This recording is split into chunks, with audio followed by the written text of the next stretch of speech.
Hello welcome to nursing classes. तो आज की क्लास में हम डिस्कस करने वाले हैं सिंथेसिस ऑफ कोलेस्ट्रॉल। तो फर्स्टली तो हम ये देखते हैं कि हमारे बॉडी के लिए कोलेस्ट्रॉल के क्या क्या इंपॉर्टेंस होते हैं, बायोलॉजिकल इंपॉर्टेंस कोलेस्ट्रॉल के क्या क्या होते हैं। तो फर्स्टली तो आप जानते हैं कि जो हमारे हार्मोन्स होते हैं उनके सिंथेसिस के लिए हेल्पफुल होते हैं। इसके साथ साथ हम बात कर लेते हैं जो हमारा सेल मेम्ब्रेन है उसकी परमेबिलिटी के लिए, उसके जो भी प्रोटेक्शन के लिए हेल्पफुल होता है, जो कि हमने सेल मेम्ब्रेन में ऑलरेडी पढ़ चुका है कि कोलेस्ट्रॉल किस तरह से सेल मेम्ब्रेन के स्ट्रक्चर को मेंटेन करके रखता है। इसके साथ साथ जो डाइजेशन ऑफ डाइटरी फूड्स, जो हमारे डाइटरी लिपिड्स होते हैं, उनको क्या करता है, उनके डाइजेशन के लिए भी हेल्पफुल होता है। और इसके साथ साथ सिंथेसिस ऑफ विटामिन डी के लिए भी हेल्पफुल होता है। इसी तरह से कोलेस्ट्रॉल के भी हमारे बायोलॉजिकल इंपॉर्टेंस काफ़ी सारे होते हैं। तो अब हम देखते हैं कि सिंथेसिस ऑफ कोलेस्ट्रॉल, या फिर अगर क्वेश्चन आ जाता है मेटाबॉलिज्म ऑफ कोलेस्ट्रॉल या फिर सिंथेसिस ऑफ कोलेस्ट्रॉल, तो हम यहाँ पर देखते हैं साइकिल के हेल्प से समझते हैं कि कोलेस्ट्रॉल का सिंथेसिस कैसे होता है। तो अब हम स्टार्ट करते हैं। फर्स्टली तो हम ये देख लेते हैं कि जो स्ट्रक्चर इसका होता है, या फिर हम बात कर लेते हैं इसका जो फॉर्मूला होता है वो क्या होता है। तो देखिए यहाँ पर लिखा हुआ है C27H45OH। तो कोलेस्ट्रॉल में टोटल कितने कार्बन कंपाउंड होते हैं? कोलेस्ट्रॉल में 27 कार्बन कंपाउंड्स होते हैं। तो अब हम स्टार्ट करते हैं सिंथेसिस, कोलेस्ट्रॉल का सिंथेसिस स्टार्ट करते हैं। तो फर्स्टली हम यहाँ पर स्टार्ट करते हैं 2 एसिटाइल कोएंजाइम से। तो हमने देखा कि जो एसिटाइल कोएंजाइम उसमें 2 कार्बन कंपाउंड्स हैं। तो देखिए हमें 2 एसिटाइल कोएंजाइम, मतलब फर्स्ट जो स्टेप है formation of aceto acetyl coenzyme. तो formation of aceto acetyl coenzyme का कहाँ से होगा? 2 एसिटाइल कोएंजाइम का फॉर्मेशन होगा एसिटो एसिटाइल कोएंजाइम में by the acetyl coenzyme synthesis. तो फर्स्ट जो हुआ हमारा formation of aceto acetyl coenzyme by the acetyl co synthesis. यहाँ पर हमें कार्बन कंपाउंड्स 4 कार्बन कंपाउंड्स हमें मिल जाते हैं। नेक्स्ट हमने देखा कि aceto acetyl coenzyme converted by HMG coenzyme. तो यहाँ पर भी क्या हो रहा है? Formation of HMG coenzyme. ये देखिए यहाँ पर aceto acetyl coenzyme converted by HMG coenzyme, HMG को सिंथेसिस। एचएमजी को सिंथेसिस तो हो ही रहा है, साथ में यहाँ पर एसिटाइल कोएंजाइम क्या हो रहा है? ऐड हो रहा है। तो एसिटाइल कोएंजाइम ऐड हो रहा है और सिंथेसिस किसका? एचएमजी कोएंजाइम सिंथेसिस के दौरान हमें क्या मिल जाता है? HMG coenzyme. इस दौरान हमें देखने को मिलते हैं 6 कार्बन कंपाउंड्स हो जाते हैं, क्योंकि हमें एसिटाइल कोएंजाइम से भी 2 कार्बन कंपाउंड्स हमें मिल जाते हैं। तो इस तरह से हमने देखा formation of aceto acetyl coenzyme and formation of HMG coenzyme, दोनों में ही क्या हुआ? सिंथेसिस ही हुआ है, सिंथेस हुआ है। अब नेक्स्ट हम देखते हैं सिंथेसिस ऑफ मेवेलोनेट। यहाँ फॉर्मेशन हो रहा था, बट यहाँ पर क्या हो रहा है? सिंथेसिस हो रहा है। तो सिंथेसिस ऑफ मेवेलोनेट यहाँ पर देखना होगा हमें, एचएमजी कोएंजाइम से मेवेलोनेट में कन्वर्ट हुआ वाया द रिडक्टेज। यहाँ पर क्या हुआ? एचएमजी कोएंजाइम रिडक्टेज हुआ है, साथ में यहाँ पर जो 2 मॉलिक्यूल्स हैं NADPH की 2 मॉलिक्यूल्स भी यहाँ पर यूज हुए हैं। तो 2 NADPH के मॉलिक्यूल्स यूज हुए, तो हमारे पास क्या बचा? 2 NADP बचा। तो 2 मॉलिक्यूल्स हमारे 2 NADPH के यूज हो जाते हैं।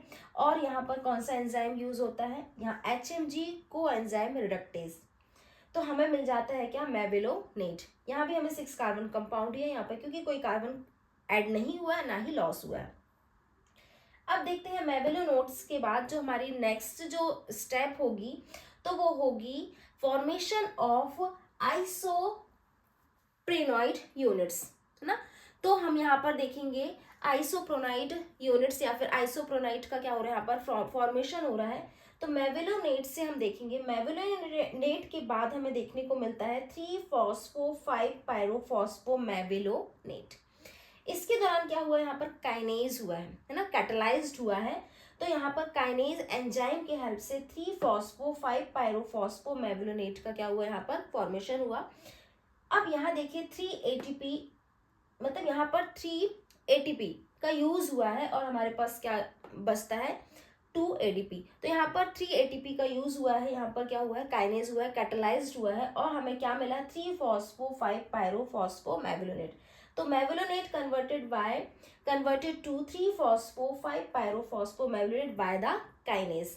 याद रखना यहाँ पर 3 ATP का यूज भी हुआ है। अब नेक्स्ट हम इस टाइप देखते हैं, 3-फॉस्फो-5-पायरोफॉस्फोमेथोनेट कन्वर्टेड बाय आइसोपेंटेनिल पायरोफॉस्फेट। अब यहाँ पर हमें क्या देखने को मिलता है, डीकार्बोक्सिलेज, है ना, जो इसका जो हम बोल सकते जो प्रोसेस है उसमें क्या देखने को मिला, डीकार्बोक्सिलेज हुआ और हमें क्या मिला, आइसोपेंटेनिल पायरोफॉस्फेट। अब यहाँ देखिए कि एक कार्बन कंपाउंड्स क्या हो रहा है, रिलीज हो रहा है, एक कार्बन कंपाउंड्स बाहर जा रहा है, तो हमारे पास कितने कार्बन कंपाउंड बच जाते हैं, 5 कार्बन कंपाउंड्स बच जाते हैं। तो ये हमारा यहाँ तक तो समझ में आया होगा आइसोपेंटेनिल पायरोफॉस्फेट तक की जो प्रोसेस है। अब देखिए यहाँ पर आइसोपेंटेनिल पायरोफॉस्फेट कन्वर्ट हुआ फॉर्नेसिल पायरोफॉस्फेट में।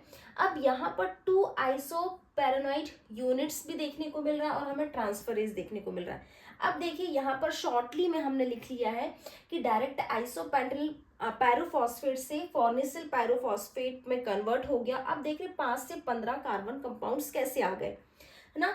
तो अब इसके बीच में 2 आइसोपेरोनाइड्स यूनिट्स का यूज हुआ है। अब वो 2 आइसोपेरोनाइड्स यूनिट्स कौन कौन सी हैं, तो देखिए हमने यहाँ पर डायरेक्ट ही ट्रांसफरेज, एक ये हमारा शो ही कर रहा है कि ट्रांसफरेज हो रहा है और 2 पेरोनाइड यूनिट्स है।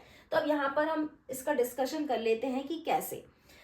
तो ये अगर आप इसे ऐड करना चाहते हो साइकिल में तो इसे भी ऐड कर सकते हो, बट इतना भी इनफ है, हमने 2 आइसोपेरोनाइड यूनिट्स का यूज किया है। अब देखिए यहाँ पर आइसोपेंटेनिल पायरोफॉस्फेट का क्या होगा, आइसोमरेज होगा और हमें क्या मिलेगा, डीमिथाइल एलाइल पायरोफॉस्फेट। तो यहाँ पर क्या हुआ, डीमिथाइल एलाइल पायरोफॉस्फेट में क्या हुआ, आइसोमरेज हुआ किसका, आइसोपेंटेनिल पायरोफॉस्फेट का। तो हमें क्या मिला, डीमिथाइल एलाइल पायरोफॉस्फेट। देन हम यहाँ पर देखते हैं, अभी भी हमारे पास ये 5 कार्बन कंपाउंड्स ही रहते हैं इसमें। फिर हमें देखने को मिलता है dimethyl allyl pyrophosphate converted by geranyl pyrophosphate. यहाँ पर देखने को मिला आइसोपेंटेनिल पायरोफॉस्फेट क्या हुआ, यहाँ पर इसका कंडक्शन हुआ, है ना, कंडक्शन हुआ। तो हमें यहाँ पर देखिए आइसोपेंटेनिल पायरोफॉस्फेट में कितने कार्बन कंपाउंड्स होते हैं, 5 कार्बन कंपाउंड्स होते हैं।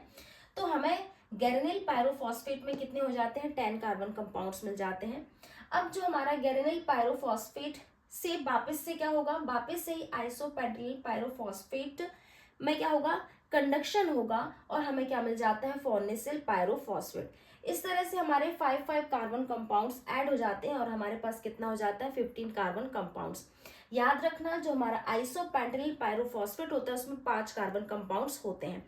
तो 5 कार्बन कंपाउंड्स होते हैं, यहाँ पर कंडक्शन हुआ आइसोपेंटेनिल का तो हमारा गैरेनिल पायरोफॉस्फेट बना, और गैरेनिल पायरोफॉस्फेट से फिर कंडक्शन हुआ आइसोपेंटेनिल पायरोफॉस्फेट का तो क्या बना, फॉर्नेसिल पायरोफॉस्फेट बना। इस तरह से हमारे पास कितने कार्बन, 15 कार्बन कंपाउंड्स हमें मिल जाते हैं। अब देखते हैं यहाँ पर फॉर्नेसिल पायरोफॉस्फेट से कन्वर्ट हुआ क्या, स्क्वेलिन, स्क्वेलिन में कन्वर्ट हुआ वाय द स्क्वेलिन सिंथेसिस। यहाँ पर भी क्या हो रहा है, सिंथेसिस हुआ है। तो farnesyl pyrophosphate converted by farnesyl pyrophosphate convert to squalene by the squalene synthesis. तो यहाँ पर हमें देखने को मिलता है, देखिए एक फॉर्नेसिल पायरोफॉस्फेट क्या हो जाता है, ऐड हो जाता है। तो यहाँ पर हमने देखा फॉर्नेसिल पायरोफॉस्फेट में कितने कार्बन कंपाउंड्स है, 15 कार्बन कंपाउंड्स हैं। तो एक और हम अगर फॉर्नेसिल पायरोफॉस्फेट को ऐड करेंगे तो हमारे पास कितने हो जाते हैं, 30 कार्बन। स्क्वेलिन में कितने कंपाउंड्स होते हैं, 30 कार्बन कंपाउंड्स होते हैं। तो 2 फॉर्नेसिल पायरोफॉस्फेट हमें ऐड हुआ तो स्क्वेलिन बना। और यहाँ पर हमने देखा कि NADPH का भी क्या हुआ, यूज हुआ, तो ऑक्सीडेशन हो रहा है यहाँ पर। तो यहाँ पर भी देखा NADPH क्या हुआ, यहाँ पर हमें देखने को मिलता है, ये भी ऐड होता है।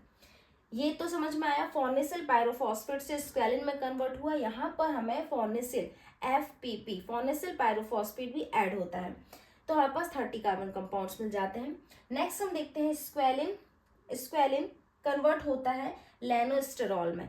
अब लेनोस्टेरॉल में कन्वर्ट होने के लिए यहाँ पर क्या होता है, साइक्लेज होता है। साइक्लेज के साथ साथ हमें यहाँ पर एक ऑक्सीजन के मॉलिक्यूल्स ऐड होते हैं। ऑक्सीजन के मॉलिक्यूल्स ऐड होने के साथ साथ NADPH के मॉलिक्यूल्स भी ऐड होते हैं। यहाँ पर भी क्या देखने को मिल रहा है, हमें ऑक्सीडेशन देखने को मिल रहा है।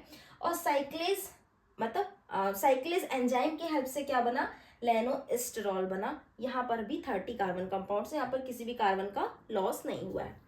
अब देखिए लेनोस्टेरॉल कन्वर्ट हुआ किसमें, कोलेस्ट्रॉल में हुआ। अब यहाँ पर भी देखने को मिलता है हमें ऑक्सीडेशन मिलेगा, NADPH का यूज होगा और हमें NADP मिलता है, और साथ में एक ऑक्सीजन के जो मॉलिक्यूल्स होता है वो भी यूज होता है। तो इससे हमें क्या मिल जाता है, कोलेस्ट्रॉल मिल जाता है। अब यहाँ पर देखिए 3 मिथाइल ग्रुप्स, यहाँ पर देखिए 3 मिथाइल ग्रुप्स जो होते हैं वो क्या हो जाते हैं, एग्जिट हो जाते हैं, बाहर निकल जाते हैं। तो जब 3 मिथाइल ग्रुप्स साइकिल से ही बाहर निकल जाएंगे, एग्जिट हो जाएंगे, बाहर निकल जाते हैं, तो क्या बन जाता है, कोलेस्ट्रॉल बन जाता है। इस तरह से हमारे पास 27 कार्बन कंपाउंड्स मिल जाते हैं। तो ये हमारी पूरी जो हमारी सिंथेसिस है, कोलेस्ट्रॉल का सिंथेसिस है। 2 एसिटाइल कोएंजाइम से कोलेस्ट्रॉल बनने तक की प्रोसेस को हमने क्या बोला है, सिंथेसिस ऑफ कोलेस्ट्रॉल। तो ये था आज की क्लास में। आई होप कि आपको समझ आया होगा कि यहाँ पर हमने कौन कौन से जो भी एंजाइम्स यूज़ किए हैं, ज़्यादा डिफिकल्ट नहीं है, हमें सिर्फ इसके एंजाइम्स और एक दो बार इसको नाम देखना होगा। बाकी ये भी अगर समझ के हम याद करेंगे तो आपके लिए ना बहुत ही ईजी रहने वाली है। So thank you so much for watching videos.